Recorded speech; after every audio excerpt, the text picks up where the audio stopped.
a choice right now.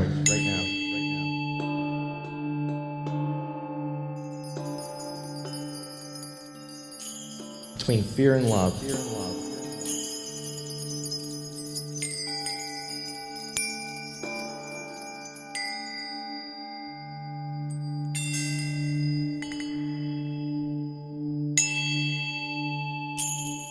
It's just a ride.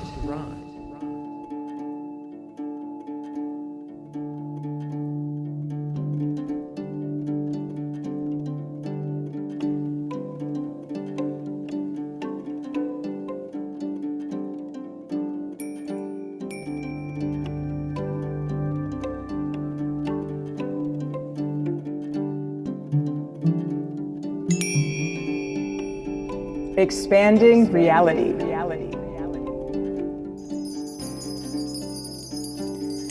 Welcome to Expanding Reality. I am your host, Brandon Thomas. On this episode, Ruth Mendelson. She is the first woman in the history of Berklee College of Music to teach in the film scoring department. She's an Emmy-nominated composer, producer, arranger. She has done scores for tons of networks. I mean, the list: HBO, National Geographic, Discovery, Disney, Animal Planet, all of these things, the Learning Channel. She has got an incredible resume. What I find even more fascinating about this incredible young lady is her outlook on all of this, her divine timing aspect of everything. She is incredibly in sync with the synchronicities that surround her in the most incredible way. She is one of the most amazing talk-tos that I've ever had, guys. This conversation is wonderful. So without any further ado, let's get to it here. This is Ruth Mendelson. All right, ladies and gentlemen, everyone out in listening world, an incredibly special episode today. We have Ruth Mendelson here with us. Thank you so much for your time. How are you today, Ruth? I am really grateful to be here. Thank you so much. That's how I am right now. Same over here. I'm telling you, all the gratitude is being poured in both directions here. So let's run down just a few of the things that we know about you here. So you're a New York Times Critics' Pick and an Emmy nominee. You're a composer, producer, arranger. You've been writing award-winning scores for documentaries, HBO, National Geographic, Discovery Channel. You've done it all. So that's just to touch the surface there. And then, of course, your work at Berklee College. Tell us about the work at Berklee specifically. Okay, well, first of all, honestly, all of those credits are just nothing but nameplates from the universe, really, so that I can do what I'm really here for, which is to be of service. I love this. You're in. Right. So, the credits are, those things sound really impressive. They're very ephemeral, the way that all awards are. But in a world that needs love and compassion, they're helpful to have because it gives credibility to caring. It gives credibility to encouraging people to have integrity and do and follow their hearts. And so, for that reason, I put the awards in there in terms of my bio and stuff. Otherwise, to be honest with you, I could really care less. Which makes you even cooler. I got to be honest. This makes you even cooler. And especially, and this is, of course, probably why you're so entrenched with Jane Goodall, which we will get to. But yeah, she's a dear, dear friend and mentor incredible. So so Grace McCormick is how we know each other. So Grace and I have known each other for a long time. I'm sure she told you. And then I had her on the show. And you made a guitar you made your own guitar. Well, I carved it. So it's this one back over here. And basically I just took a screwdriver and I just carved it. So yeah. That's insane. That I would love to see it at some point. But to answer your first question in terms of Berklee, Berklee was kind of like the book I wrote that I also just, I'm sure that we'll get to. It pursued me. I had no interest in teaching at all. I did study there. I actually, to be totally honest, to be complete, I was in Colorado years ago. I had a dream where I was told that I needed to move to Boston to learn how to read music and that it was time to study. Wow. And I picked up everything. My friends at the time everyone thought I was crazy. I was 19. And moved to Boston. And was really grateful that I didn't know what would be in store for me for the first 2 years because they were really hard. But I waitressed, I drove a truck, I did all kinds of crazy things, and then eventually got into school. And so by the time I was in school, I was so relieved to not be driving a truck. Like, just to be sitting in a classroom receiving information all day was like, oh my God, I love this. And just learning, just learning. I was a self-taught musician since very, very, very young. And I had felt very intimidated to actually study formally. For a couple of reasons. People kept telling me, I started as a guitarist, I play a zillion instruments now, but as a guitarist, people used to say to me, wow, you're not supposed to be able to do that. And so my impression of studying was that it confines your creativity. So for that reason, I avoided it. But eventually, you know how it is, everything, when it goes to its extreme, it becomes its opposite. And so my rebellion against being restricted turned into ultimately a fear of, well, what if I actually find out I'm not any good if I study? I got to say this here. Whenever you said that, it gave me goosebumps because it mirrors my story. I started with guitar, self-taught. I used to play. So my role in my band, because I had a band, I did a bunch of stuff. But anyway, in my band, my role was you have to be better than me to play with me, right? And I had no problem with that. I had 3 people actually in my band that got accepted to Berklee School of Music, a bass player, violinist, and a cello player. The drummers that I played with, one of the drummers' grandfathers or great-grandfather, I forget which one, invented the kick drum pedal. All of these people were incredible musicians. Yeah, like the concept of a kick drum for that. So all of these people were incredible, but same thing, self-taught. Now, I had a keyboardist that was classically trained, theory major, tell me, same as you, this is what gave me goosebumps when you said it, you can't do that. And I said, well, sure I can. Watch. Bink, bink. And he was like, no, you can't go from that chord to that chord. Yeah. And like you, now you took it one step further, and we'll definitely get into that because I think that's fascinating. But I never learned how to read music. I actually actively, for the same reasons, thought I didn't want to learn music for the same reasons. An ego issue of not finding out that I'm not that good, or it's skewing my creativity at all. So I've never heard anyone put it this way before other than myself, and I've never really said it out loud. That's fascinating. That's cool. I've never met anybody to mirror that back either. That's amazing. So Soul Tribe. Hell yeah. Yeah. Woo. Ow. So what happened was, so then it got to the point where I was intimidated to actually study, because what if I found out I really wasn't any good after all? And so then what happened was, I was asked to somebody heard me play something somewhere, and they asked me to do some studio work with them. I got into the studio very naively. They put a piece of paper in front of me, and I mean, it was, I was like, that's hieroglyphics. What do I do with this? And it was so stunningly humiliating that it's like, okay, it was just, it totally shifted. It shocked things into enough non-equilibrium where it's like, okay, I need to find a new center. Yeah. And it does. It does. Right. And then I met somebody. By then I was like in my early, late teens. When I first, then I met someone who was at the time in her 50s, which when you're in your 20s, that's like, dinosaur. I mean, a dinosaur pre-wheel. Exactly. And so, but she was an actress in New York. Not that I ever aspired to actor. That hasn't been really so much my passion, but she had a vibe about her that I realized at the time, this is what it looks like when you actually do what you're meant to do.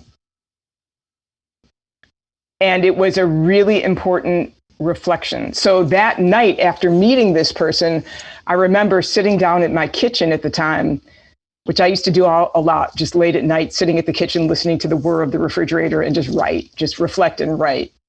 And writing about, what am I doing? Where am I going? I need to study. I'm terrified. Okay, let's go.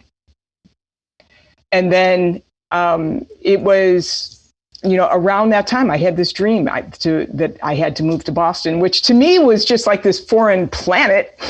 But I just picked up at the time, there wasn't much going on in terms of any kinds of attachments in my life at all. And so I just went and went. There's this concept of things being skewed, and so like this natural concept of things. Whenever, and I'll say this just observationally, whenever humans get their hands in it, there tends to be this natural entropy that occurs, right? So even with music, even like you say about your accolades and everything, that's just an accolade. That's just a tool for you to then be exposed to more people to share the word in the music that you've got, your talent. And with the the music reading element of it, it feels like that as well. It takes some of that purity away. This takes somebody who's learned a skill or something either independent on their own by feeling, by inspiration, by guided by whatever you want to say, divine timing, all of those things. And it takes this. Absolutely, I would too. And I want to talk to you about inspiration here in a second as well. But it kind of takes and skews this stuff. Now, the entropy part of it is even something as pure as going out, making a skin drum out of something, and then commercializing it, right? And then so turning it into an industry, into something where there's standards where you don't decide those standards, sort of like art. I mean, there's this natural degradation into anything that humans get their hands in, even something as pure and beautiful, and I'm going to say divine as music. That's like the ultimate communication with the universe, with us on a spiritual level, math and music, and they're not independent of each other. Correct. Yeah. Correct. Yeah. Right. It's a crazy way to look at it, though, because it seems like you said, I mean, everything that's pure gets corrupted at some point, even by a simple requiring to read a sheet of music to be able to participate in your gift. But you figured out how to walk between both worlds. Well, I think what you just said, though, is the key. The awareness that if you get in the way, you're screwing it up.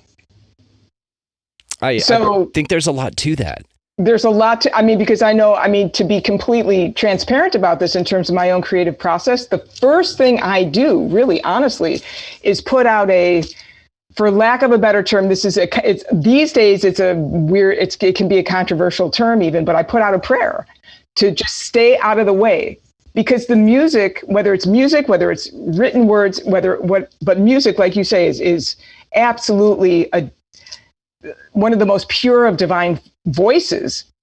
So the music is so much bigger than me.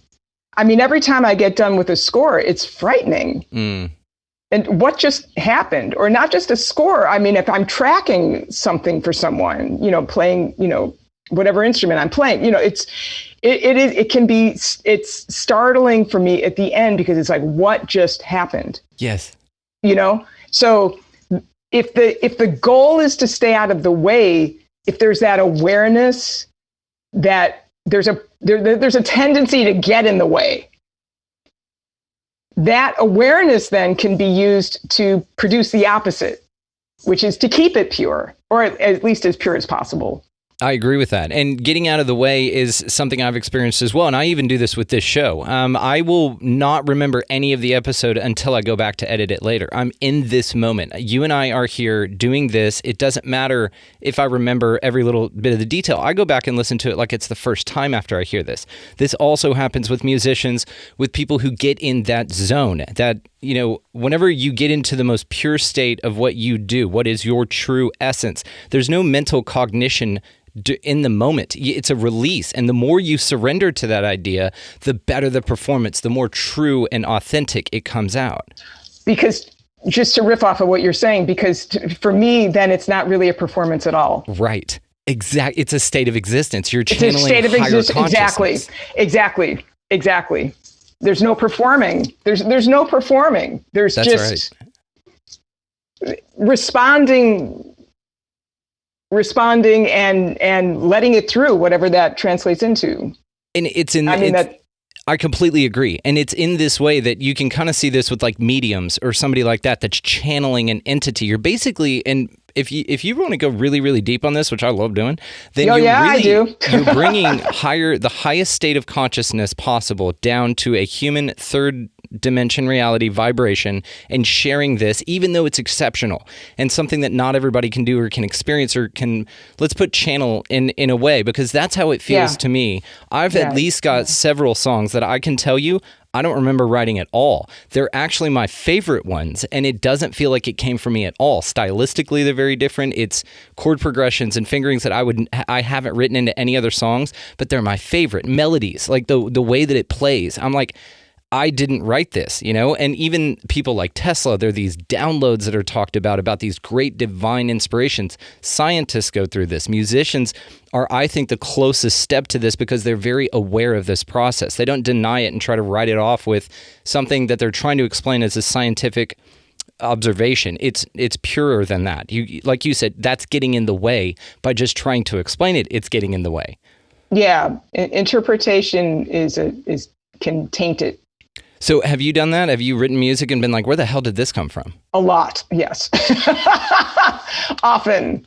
I mean, when it's really, really good, that usually is what happens. It's just like, whoa. Often. What made you want to write scores specifically? Because scores for movies to me, as a musician, seem like one of the most challenging things in the world. Because you're a conductor, you're conducting an entire arrangement of music that goes in a certain flow, and you've got to be cognizant of the way that all of these things interact and play together. Okay, that's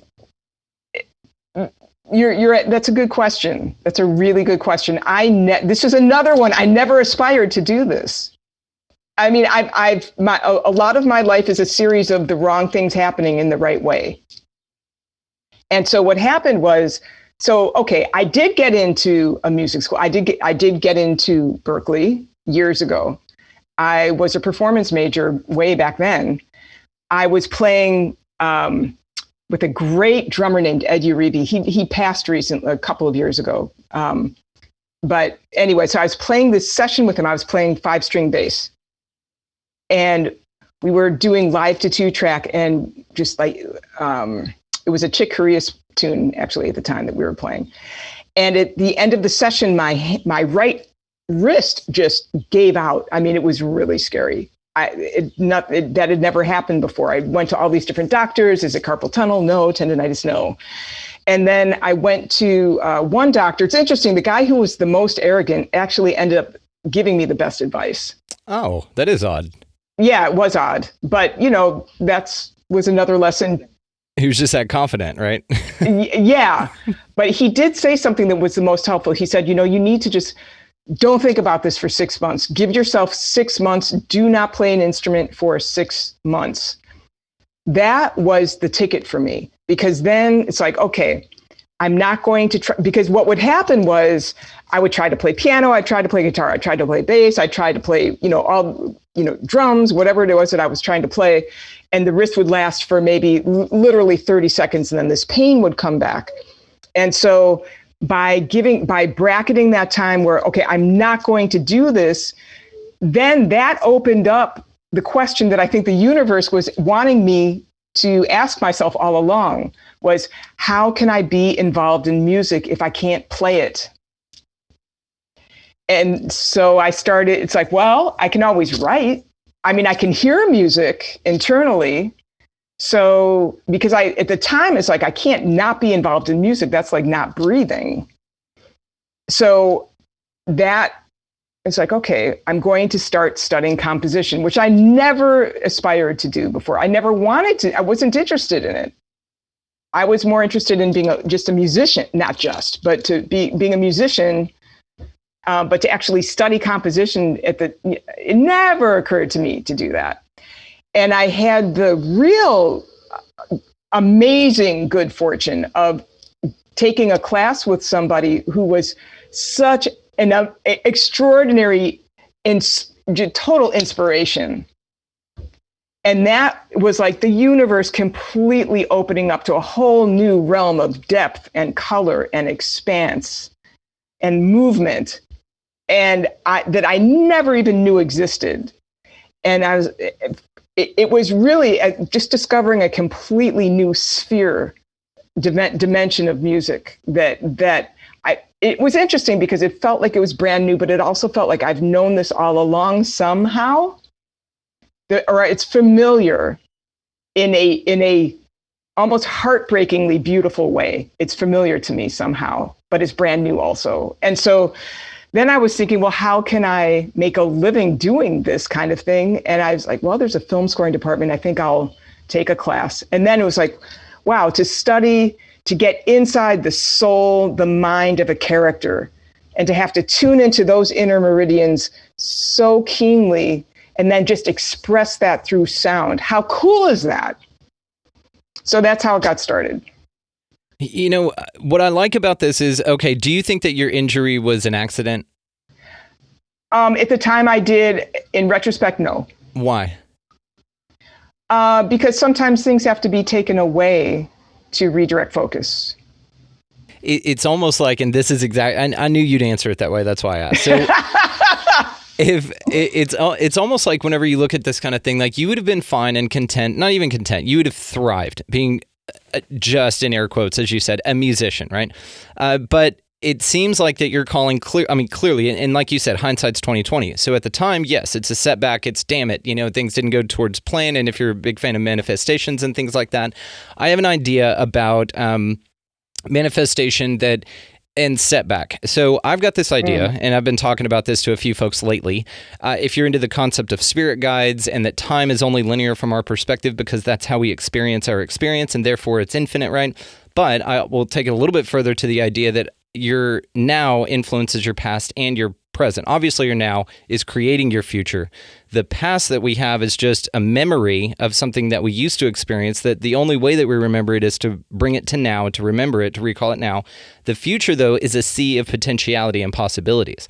Now, what's really interesting, back to your point as well, is that let's say you wanted to just be a musician and the universe, so then therefore you manifest, I just want to be a musician, to your potential best self. Now, your best self is already out there. It's living its life in your future that you are creating currently. This is just the idea. To this, though, whenever you tell the universe, hey, I want this thing, but there's a better version of what you want, just slightly different, but the choices you make now are what impact that the most, I have this vision. Instead of looking at it as setback, the way that I view it is I've sent something out to the universe. I just want to be a musician. Going back to your metaphor, I just want to be a musician. Well, then your spirit guides will send up to your future self and say, hey, she just wants to be a musician. Is this cool with you? And then your future self, that's your composer that's sitting next to Jane Goodall right now, says, hang on, no. Screw up her arm. And then have a doctor tell her with hubris that she needs to take 6 months off. That'll lead her into this. That'll lead her into that. So in my mind, it's almost like a delayed thing, but it actually steers you in the correct direction. So it's not setback. It's true divine timing. It's your future self telling those guys to come back and say, no, hold off. We've got something better in plan for you. And now look what you did with that. Yeah, I would agree completely. I've never really quite thought of it in exactly like that, but yes. In fact, it's interesting. There was one time, when I was in my early 20s, so I had just moved to the Boston area. I mean, the first 2 years for me really, truly were miserable here. I don't live in the city. I live a little further out just because that helps my sanity. But first 2 years it was just hard for a number of reasons. And I was waitressing, and I wasn't really doing what I wanted to do. And it was in adjusting to the cultural shifts and all of that kind of stuff at the time. I had a dream at the height of that challenge one night, where I was in a car and I was in the back seat. Somebody else was driving, and I was who I was back then in the dream. The car suddenly stopped. Somebody opened my door, and a hand reached in to escort me out, which is strange. That's not how I live. But anyway, so somebody, like, this hand was, reaching to escort me out. This hand pulled me out, and the hand belonged to me 25 years later. Yes. And I looked into the eyes of this person as the person I was back then. And that person was so much more just almost incomprehensibly more together than I was at the time. Yeah, yeah. And I just knew when I woke up that I was going to be okay. Isn't that fascinating? I didn't know how I was going to get there, but I knew that the difficulties that I was experiencing at that point in time this too shall pass. It'll be okay. But even that recognition of it, that's some advanced black belt manifestation practices, and you just came about them naturally. Yeah, I wasn't trying for anything. That's just what really happened. That just happened.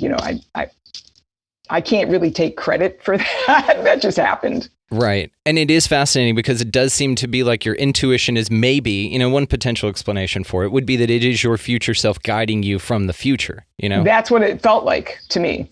God, I love stuff like this. Yeah. I mean, it's interesting. I haven't thought about that in a long time, but hearing you talk, thank you for that, because it inspired me to remember that. Thank you for that. It kind of validates the idea, because it's just, I have a little area back here that I walk and meditate in. I ground back here. Cool. We have a 12-acre ranch out here, so I've mowed a huge area of it, just a bunch of paths and stuff, and I let the wildlife grow up around it, and it's just kind of where I ground, and I come up with some really crazy ideas out there. That's my portal area where I can really tap in, ground with the earth, walk around barefoot, let the dogs run around, be very in the moment, and I get some crazy ideas like this. There's some really interesting inspirations. That was one of them that I had on one of these walks.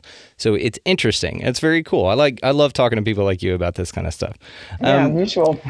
So let's talk about your book. So The Water Tree Way is awesome. I did get an advance copy of it. It is more touted as like a children's book, but I think that there's a ton of wisdom in there for beyond that, because I know that one of the taglines is, it's great for children of all, but I think that there's so much wisdom in that thing. So what was the inspiration for that? That's a really, well, first of all, thank you. That is another one of those. I never wanted to write a book. I never wanted to write a book. It wouldn't leave me alone. It started all the way back in 1985. That's where the initial these images started coming into my mind that are in the book, that are actually major characters in the book. And then, so I just started writing them, and then just felt oddly compelled to really just start to really, really write. But it was kind of like, there is a character in the book that's a mosquito that just won't leave the main character alone. That in a way was the book itself for me. It wouldn't leave me alone. So in between film scores, in between touring as a musician, in between whatever other things in life, a lot of humanitarian work that I do also, in between all of those things, there was this book. And it was finally, I thought, done. So over the course of decades, I was working on this thing.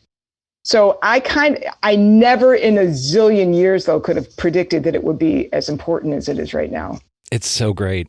Guys, check the show link, the show description for all of the little links to find her book or your work. I will link all the ways that you'd like me to down in the show notes as well. Go check this thing out. Very wholesome, tons of wisdom. So it's not just for kids, but it's very cross-generational. You guys can share this with your family. It's got a wonderful message, and it's a wonderful read. You're an incredible writer, music, and of the way that you do stuff is fascinating to me because you've really got a great grip on leading people down a certain feeling with the narration going on top of it, or with the elements that are visually presented to you with your film score work. I think that it's one of the most fascinating ways to do music, because you're marrying things like the inspiration, feelings, and divine elements of music that connects us so much to source with the visual way in which people are used to and have been conditioned to. And it's just a lot easier for some folks to receive information. So you're marrying the two elements, and the way that the feelings of music then cross with the feelings of vision. It's fascinating to me what you're able to do. Well, thank you. Honestly, this is absolutely a career that it's really cool that I can be this transparent. This is a career that I was guided into. This was not something where I set my sights and just worked towards this for years or anything like that. This was something at the end of the day, the most important thing is that the work is involving vibrational medicine. Yeah. And so artists, and this is for anyone out there who's listening, who's an artist, please do your thing. Please get your work out there in whatever capacity is available to you. we don't know what actually is happening, I don't feel, in terms of when we're actually really releasing our artwork into the world, what it actually is really doing in terms of providing healing. It's extraordinarily powerful. And like many, many powerful things, it's also very subtle then too. Like it's not something that you can, you can't hook it up to a machine, at least at this point in history, and measure it in terms of its effectiveness to improve whatever, condition or situation a person, the listener or the viewer may be in. But it's a guarantee that it will bring healing. But it's not even our business to know to whom even. That's the other, it's like, it's not my business. It's only my business to stay out of its way, release it, and let it have feet of its own and do what it's supposed to do. It's not my business in terms of who it helps. The only thing I know in my heart is it's going to help somebody. You're putting great things out into the universe, as opposed to somebody that does things for nefarious reasons with the intention of hurting somebody else. You're doing Correct. a beautiful gift of sharing something with someone with the intention of knowing that it will, but not for anyone in particular. It's for everyone. Because Correct. it's going to, to use a musical term, it's going to resonate with everyone differently, but impact somebody directly. Absolutely. And that's why, it's the same thing, whether it's writing a book, which I do encourage listeners. This is not a shameless plug, you guys. No. Okay, at all. This is a world we all need and deserve reminders as to who we really are on the inside, especially right now, because that's what helps keeps you healthy, strong, balanced, confident. There are more than enough energies out there that are, I would just say, not in balance.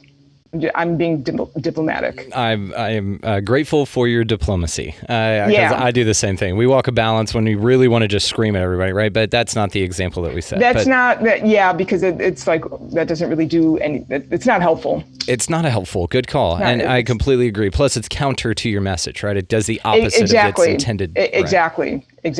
But, anything, if it's designed, if it's from the heart and it's designed really to be helpful, it is a guaranteed medicine for others. It's a guarantee. You can't miss. It's a bullseye.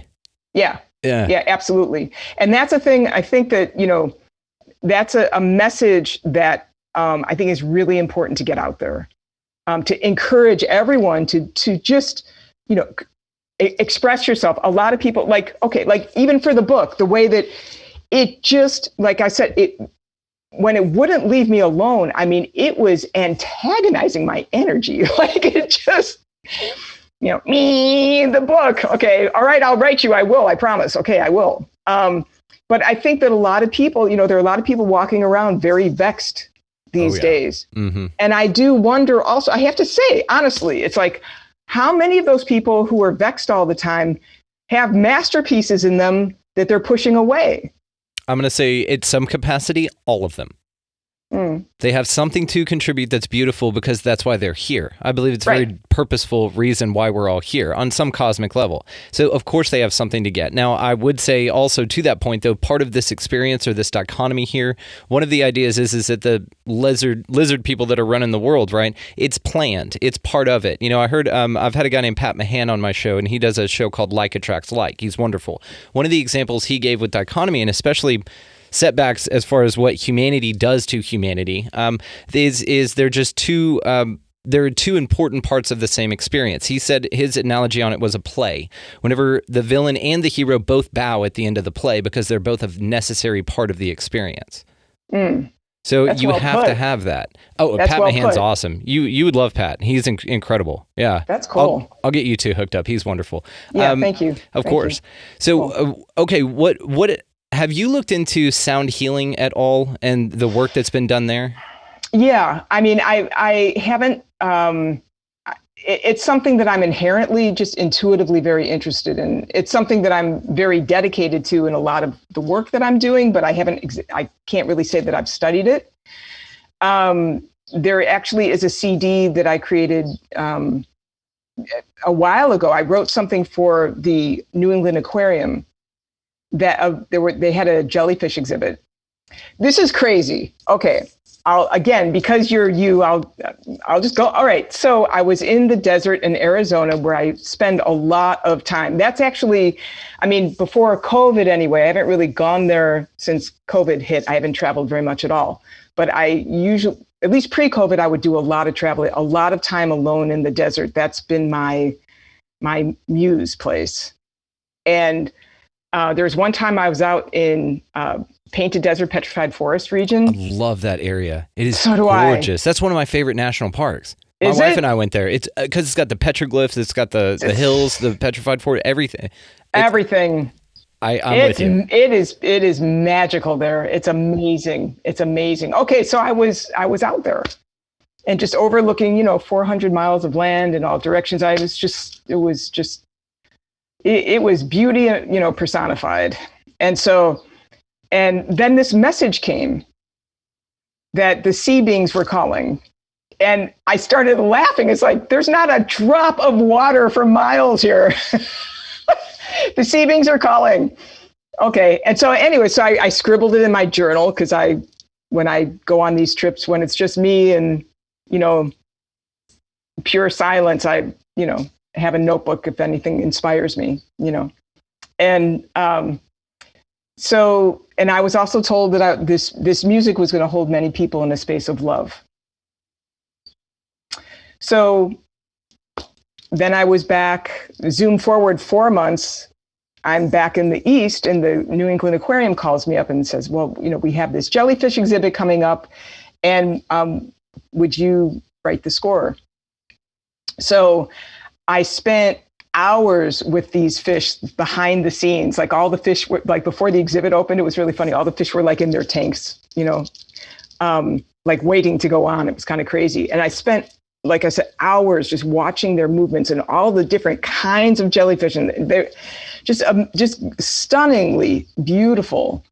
And the music that ended up coming through, I cried. I mean, it was just beautiful. And then the director was so moved by the music that he got a new speaker system for that exhibit. Wow. Now that was the setup because it seemed like, wow, this is really great. Then they placed the speakers in such awful positions. They totally messed it. It wasn't good. It really, when I went, there's a reason I'm saying this. It's not to diss the aquarium people, it was more the lesson for me that was in store. I really, when I went to the premiere, I was like, how can this hold anybody in a space of love? You can't even hear it. How is this going to do anything? And the track itself, the music was 24 tracks of sound. It sounds very simple, but it's actually not. These tracks are all going very subtly in opposite directions, different directions at different rates to create the depth and movement of water. But it's music. It's not like trying to sound like literal water. So it was a very complex mix. But again, it was just what was there to do. And so then spiritually, I was like, well, kind of put me in a tailspin. Did I actually hear what I heard? Because the message seemed so clear when I got it. And this really looks like a mess right now. So what? So finally, it got to the point, I just had to let it go. It's like, okay, for whatever reason, this was very disappointing. But okay, life goes on. Life goes on. So a couple weeks after that point, I get this email from this woman who identifies herself as a teacher in Craig, Alaska, which is 5,000 miles from here, saying, I heard you wrote this jellyfish music that helps children learn. Can I get your CD? So I thought it was a prank, honestly. I thought it was one of my friends just pulling my leg. And so I wrote back. The story, yeah. Right. So I wrote back and I said, I don't understand how you could have heard of this given it's a stationary exhibit and you're all the way on the opposite side of the continent. Do you have can I call you? Can we talk about this? And she wrote back with her phone number. It was Craig, Alaska. So what happened was a teacher went to the aquarium one day and there were very few people there, so she could actually hear the soundtrack, and she was watching these fish and listening to the music and really getting the whole divine synchronicity of the whole thing. And she thought, wow, I need this in my classroom. This is going to help children learn. She wrote that on an international teachers forum. The teacher in Craig, Alaska read that, contacted the aquarium, who gave her my email address. And that's what started the whole thing. So then I did a new mix, because the mix that I ended up doing for the aquarium was specific for those speakers, even although it didn't really matter at the time. But it wasn't the same depth and color for home systems. So I went back into the studio and did a remix and released it. It basically went viral at the time. And I have a stack like this of snail mail and emails of people, using it in pain clinics, hospice, chemotherapy, surgery. One person said that her son was in a coma, and at the time he came out of the coma, he said it was his favorite music while in coma. Interesting. So he remembers hearing the music while he was in the coma, and that having a positive effect on him? Yeah. God. So I haven't studied, like music therapy, but it's all about healing anyway. So, when you're telling your story, and again, hindsight, what I love is the possibility that maybe, like, let's say a jellyfish contacted you and then wrote the song through you because it knew that this teacher was going to come over, hear it, even on a not ideal sound system, take that to a classroom. Maybe the child in that classroom, inspired by that music, ends up being the leader of the resistance that takes over the artificial intelligence in the future to the soundtrack of your music. We have no idea, like what you said about the gift. You have no idea the ripple effect. We don't know. We don't know. I mean, exactly. I mean, I've been fortunate enough to get feedback about various projects, so that, and maybe that also is a part of the universe. Just, it's like, so that I can model for people, this is what happens whether we find out about it or not. It doesn't matter. I just happen to be in a place where I hear about it sometimes. And you're in tune enough to pay attention to those things. That's a big part of this. You at least can know what's happening. You said, okay, fine, wrote it down, fine, 4 minutes later, and then now you create these things. But it takes a lot of hubris on your point as well to be able to just, like you said, get out of the way. I think that recognition right there has set that foundation for you just to take on any kind of opportunity that you have and then thrive in it, because you know that the opportunity was presented because of the work that you created out of it in some divine way. Like, that was your opportunity to do that. It came to you. They could have asked anybody to make jellyfish music. They could have pulled something from, the duty-free stuff online, right? Your open source medium, but they didn't do that. They came to you specifically. Yeah, correct. And so, right, I think it's just a matter of saying yes. When we say yes, I mean, and being willing to feel scared, I mean, because it requires risks. It's not, I mean, it takes a bit of being able to value not knowing exactly what's going to happen. Yeah. The unknown unknowns. It's that state of vulnerable awareness is how I refer to it. Right. Yeah. Like, you're ready, but you're open. Yes, exactly. And it's like, artistically, I think that we're being asked, we have to be vulnerable.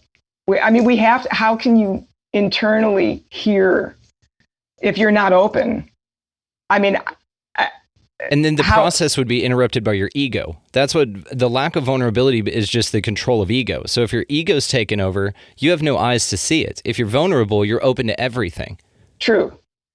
But the other part of it too is you still need boundaries. I mean, because I see, it's time and place, when to take a risk. And also, but what's it for? I think that I was listening to a talk earlier today, and they were saying, there are two very important times of life. One is when you're born, and the other is when you realize what you're born for. Oh, yes. Right? Yes. And some people go their entire lives without knowing that. Right. So if the question though is like, what am I born for? Then you're going to get an answer. So keep asking. All you have to do is ask and be open to it. Yeah. So, but it's, in terms of, artistically, if there is, for me personally, the guiding light also is like, what is this for? This is to be of service. Whether this is really interesting. I had no idea I was going to actually talk about this. I haven't thought about this in years. It's really great talking with you because, as I'm sure you know, the conversation isn't so much about the person who's speaking, it's about the person who's listening. That, you know what I mean? Yes, ma'am. That inspires that flow, Mm-hmm. Years ago, I do not score ads. I'm these days actually very, very discerning about the kind of work that I take. And I told the universe point blank, this is because I've realized it's like one of my greatest trainings for film scoring was simply to be, or in life in general, was when I was waitressing. Like, you need to know, the customer needs to know what do they want to eat, and they put in their order and they wait for it to come back. And it's just kind of in that order. So it's like my sole responsibility as a being on this planet is to know, what do I genuinely need? And once I'm clear, or at least have an idea of that, I put in my order and I wait for it to come back. Yes, you don't describe you don't dictate how it's supposed to come back to you. You just go, okay, there you go. Again, this is that black belt stuff about manifestation that just comes naturally to you. Yeah, well, I mean, I think it's really important to be directed at times, but I think it's also, I've just experienced so many unexpected things over time. And reasons to trust the process. Right, because the universe tends to, I might have an idea, but the universe is going to way supersize it beyond anything I can imagine. Yeah, that's your spirit guides referring to your future self saying, hold her back. Yeah, exactly. Because, I mean, no offense to myself, but, my temporal mind is relatively puny. It's a beautiful way to put it. No offense to me currently, but I don't know anything, right? Yeah. No, I don't. I really don't. I mean, really, no offense. But I really don't. And I know enough to know that if I think I do, that often is death rattle in terms of flow.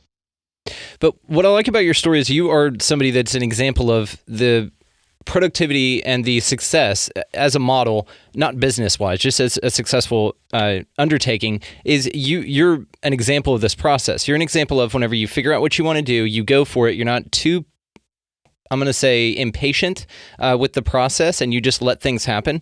You are the example of how things work in this perfect paradigm, the way that things roll in, the way that you then take them up on them, the scruples and boundaries, like you said, that you have about not doing Mentos commercials or something. That would have been a dope one to write, though. Let's be honest. That's a good jingle. It gets stuck in my head all the time.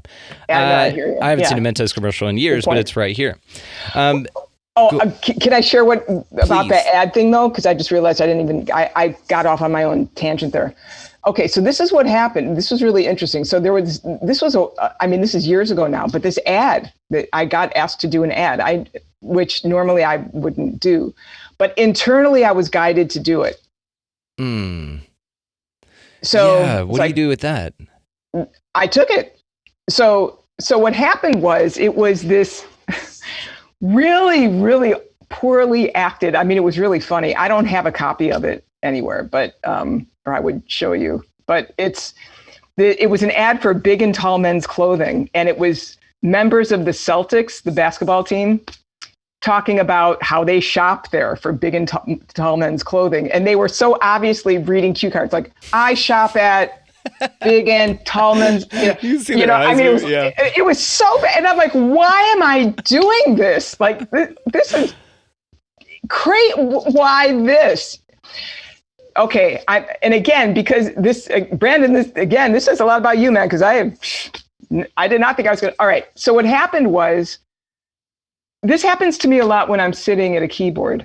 I just experienced going to a different place. Yeah.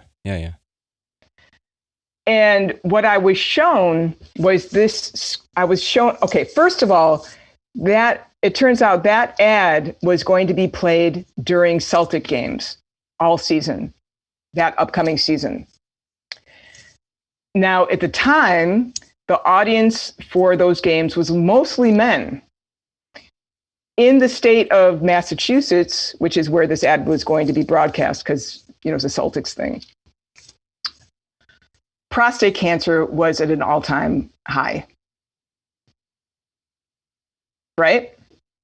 So as I'm working on this insanely poorly made, Big and Tall Men's clothing ad, I'm sitting at a keyboard, and all of a sudden I find myself in front of this like medical screen. Now, this is obviously in an interdimensional way. This is not a physical thing. But when those things happen, they're more clear than physical, actually, anyway. So what I was shown suddenly was this diagram of the prostate. And I'm like, why am I being shown this? And I was shown a pulse beat, and I was told internally, this is the healthy pulse of a prostate. This is what the music needs to match, because this is the attunement that every time this ad plays, it's going to be basically this vortex of attunement for whoever's watching who needs it. Shut up. For real. That is fascinating.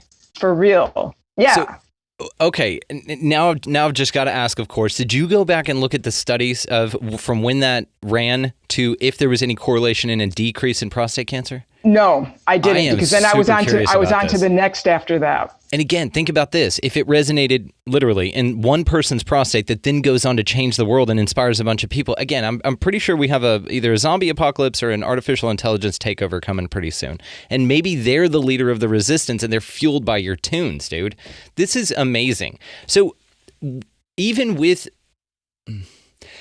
the boundaries that you set into place where no ads, and that was a big thing because you had an altruistic motive for it. It seems like the universe said, I know that you said this and we're going to go with you on this every other time, but for this one, I need you just to trust and listen to us. And then you were given that guidance about the pulse. So you set it to that BPM?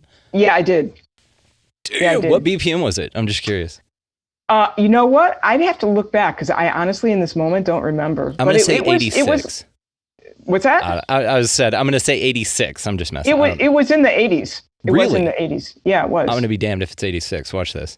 I have to. It's in a drive somewhere, like way back in time. Gotcha. I can find it. I have it somewhere, but I remember it was somewhere in the 80s. But it was it was meticulously that pulse. But what I was shown in that diagram was that the sickness was coming because the pulse was off. Wow. And so that's why, like, even, that whatever style of music,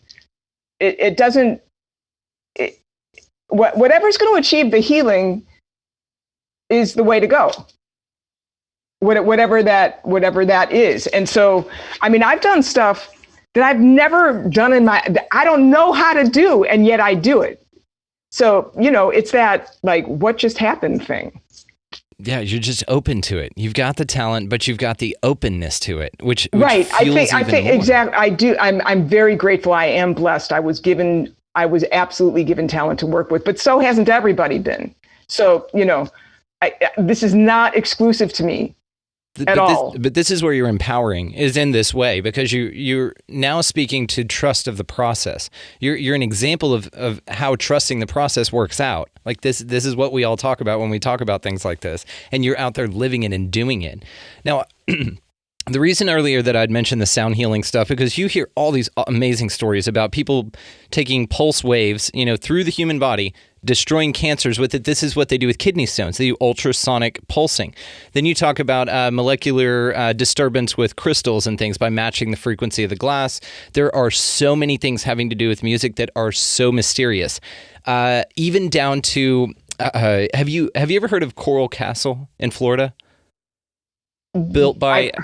I've heard. I don't know a lot about it, but I've heard of it, but that's where it begins and ends. So go for it. That's okay. It's a big mystery, but there's a guy named Ed Lee Scallion who did this, and he was like 5'0", weighed $1 and he built this whole thing for his wife from Latvia, and this was a long time ago, probably in the 40s, in Florida. Okay, and you can still go to this place today and look at it. This one man built this entire complex with blocks of coral. They're actually limestone, but they call it coral.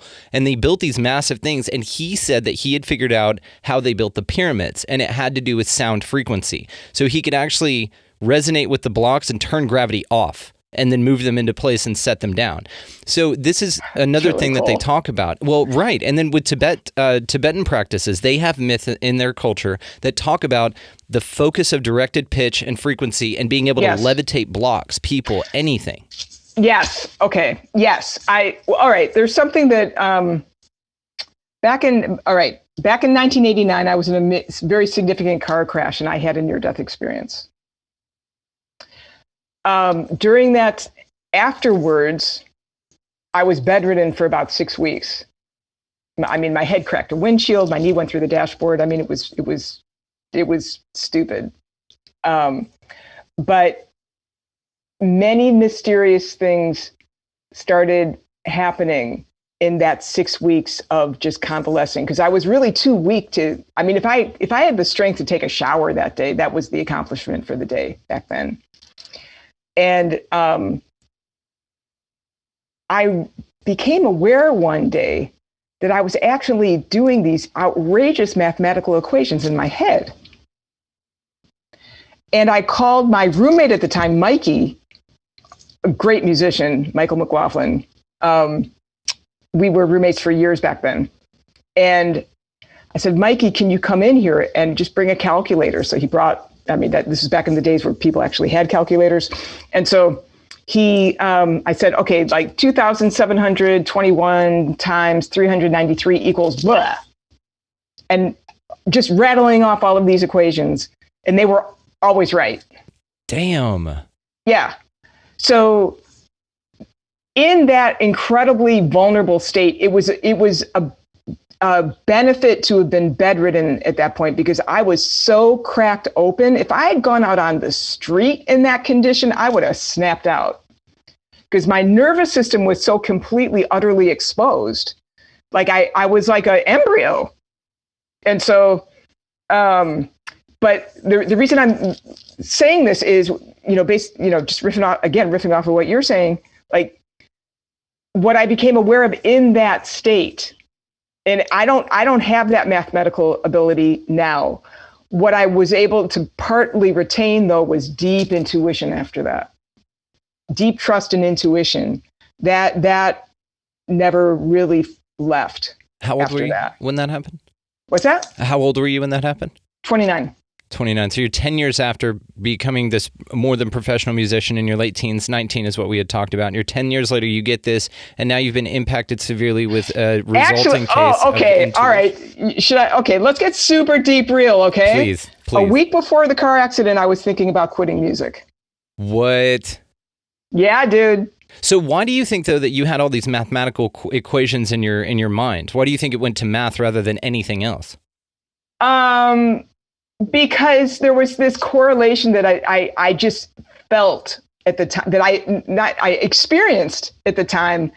Mathematics is the momentum. Like mathematics is momentum. Like all you need is equations to move things. That's what I became aware of. I didn't like sit down and work out mathematical equations, because frankly, at the time, I wasn't in the headspace to even do that. There was just this awareness that the momentum of mathematics. I'm not a mathematician, by the way, at all. I mean, at all.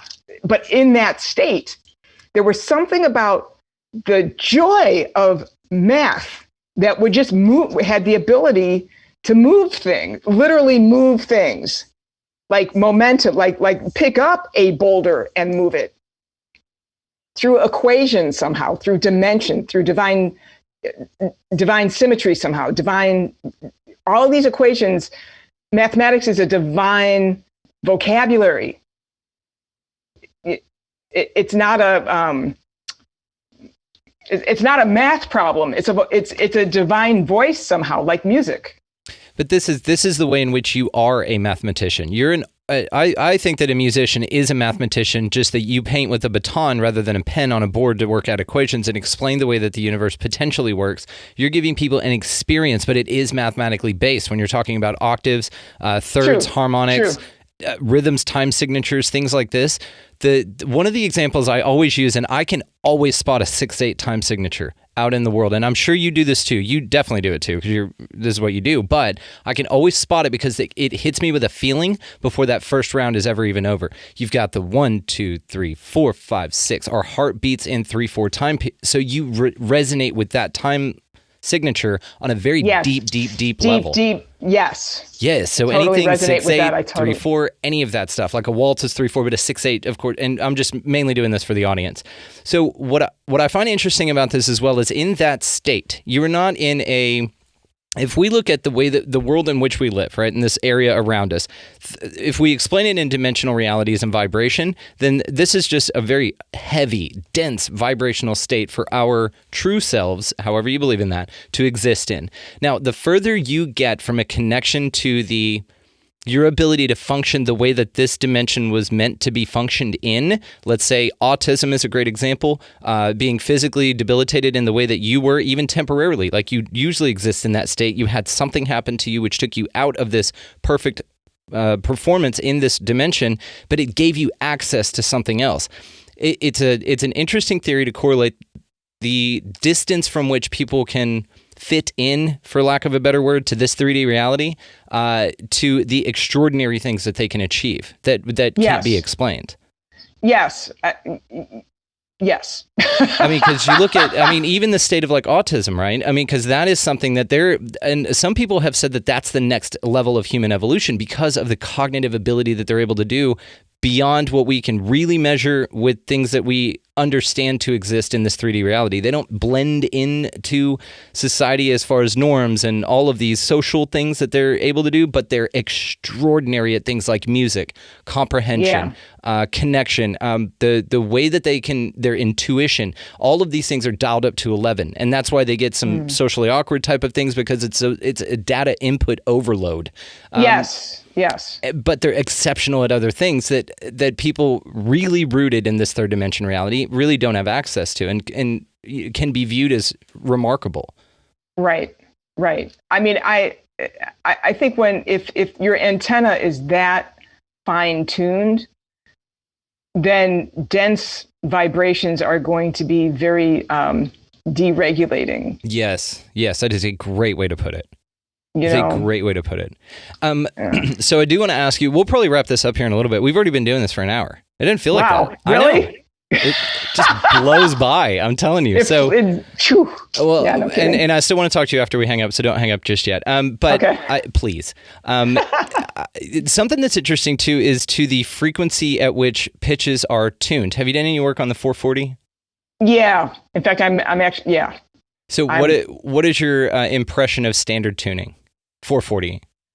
I mean, well, I don't think it's a conspiracy theory. I've heard people talk about it like that. I personally don't think that it was meant to confine people. I think that it was just meant to have something regulated so that there's an agreed upon pitch. I agree with that. Do you think later, though, it was found out to be that way, and then therefore a nefarious discovery was made, and then, or do you think that that's out of it completely? You just think it was a standard, kind of like English or a common language, right?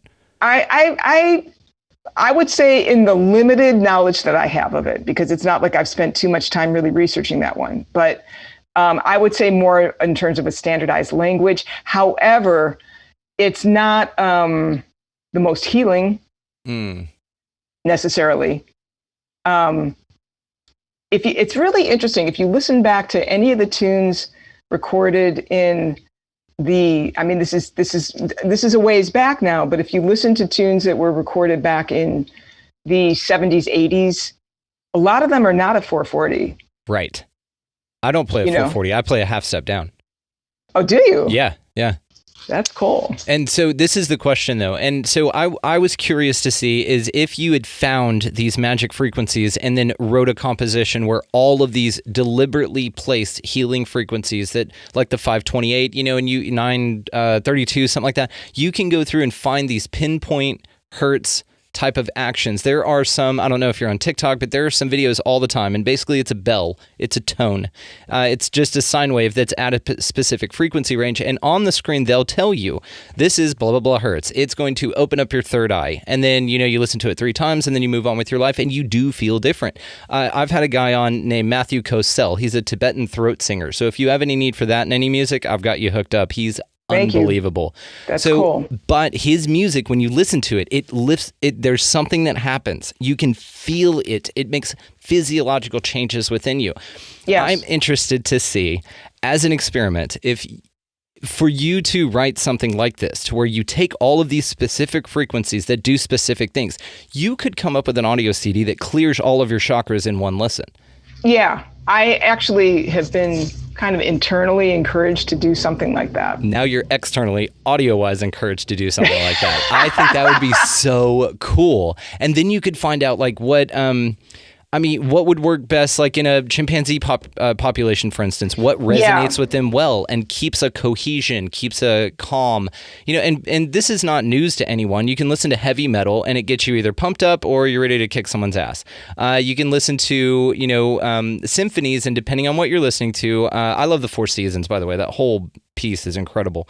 If you listen to something like that, obviously you get into a different state, but it's deliberate. And so it's also deliberate on the other side to kind of create a dissonance within society to the ones that are either in 440. Again, if you're following kind of a nefarious type of an outlook on that, I want to default to that. That's just a standard, right? Somebody just figured out that this many fingerings on a French horn kind of go in this direction, right? Yeah. Yeah. I think that also, one of the things that I'm really involved in is there's the frequencies, but also progressions. Yeah. Progressions are really, and for anybody out there who's listening, if this, if you don't, say you want to do something that's healing, but you don't feel like you have the technology to be able to do different frequencies or whatnot. What I have found, honestly, what's also, very, very powerful is the intention with which you do something. Yes. And really finding those inner vallic, that's just like basically the distance between two notes. So like just finding those inner vallic relationships where you can feel in your own energy, where does this move? Because there are pieces of music, there's something I'm working on right now, actually, that as I'm working on it, I can feel it clearing my body. Mm-hmm. The music itself, I actually like to listen to it, not because I did it. It's not an ego thing. It's because it's healing. Yes. So I like to listen to it. Obviously, it's interesting because with this kind of thing that we're talking about, there are just 2 different ways.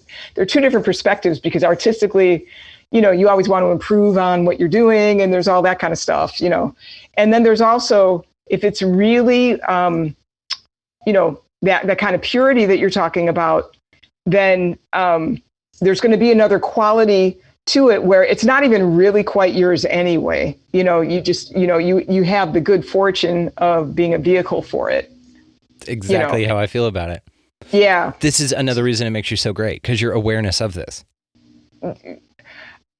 Honestly, that's the whole point. Yeah, that is the whole because point. I want to be a happy person. I want to have a great life. And this is if I'm not operating out from that awareness, I'm not going to be happy. It's just because I'm not going to be myself otherwise. Yeah, you just might as well just go write the Monster Mash or something, just throw your life away.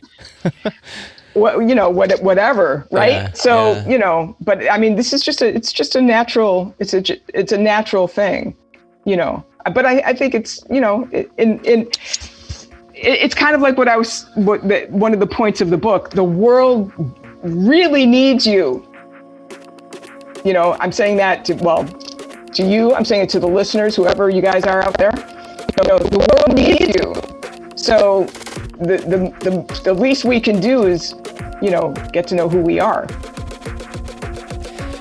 Ruth, you are an absolute delight. You are welcome on any damn time.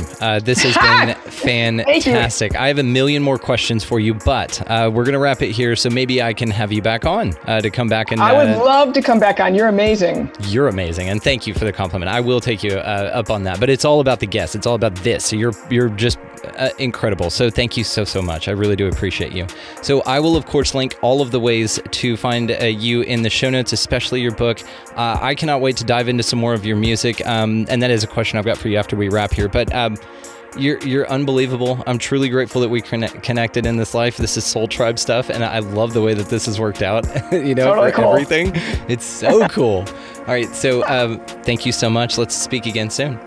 Yay! Thank you so much.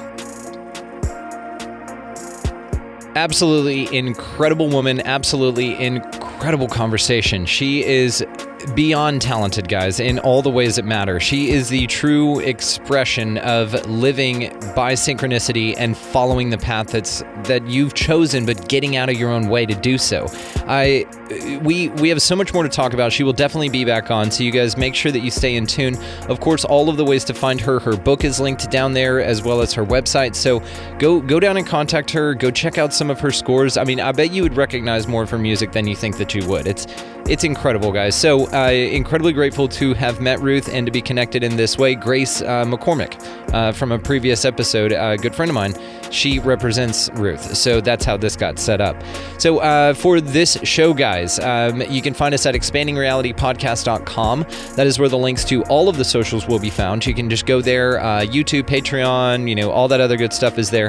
The music that you're hearing right now is Vinny the Saint. He's a good friend of the show, good friend of mine. His link tree is down in the show notes as well, so please go check that out. Go out into your week this week, guys. It's a beautiful place. Go make some beautiful music. Go listen to some incredible music. Go be moved by some incredible music. Either way you slice it, there's an unbelievable world out here that is truly remarkable, and you can set this world and this experience to a wonderful soundtrack. So check that out. One of my favorite things to do is to, if you feel like you're, getting a message from your spirit guides or something like that, put a playlist on shuffle, and the songs that pop up in whatever order have some message for you from your spirit guide. It's just fun. You can do this with any kind of music, by the way. So go out into your week this week, guys, while you're doing all of that, and pick up a piece of litter, of course. We only have this one planet. To do your part, to do what we can to mitigate the damage that we do to it. Go and just hold the door open for somebody else. Buy a meal or a coffee, a bottle of water, anything for somebody in line in front of or behind you. It makes a massive impact on the world around you, especially on your day. Like, the impact it has on you is what's the most remarkable about it. So get out of the left-hand lane while you are in the spirit of doing something amazing and high vibrational. Left-hand lane needs to be gotten out of, so that's a good way to do that. If somebody's behind you, of course. So go out also into your week this week, guys. And the whole message of this whole thing is to just be good to one another. Thank y'all so much for listening. We'll see you next time.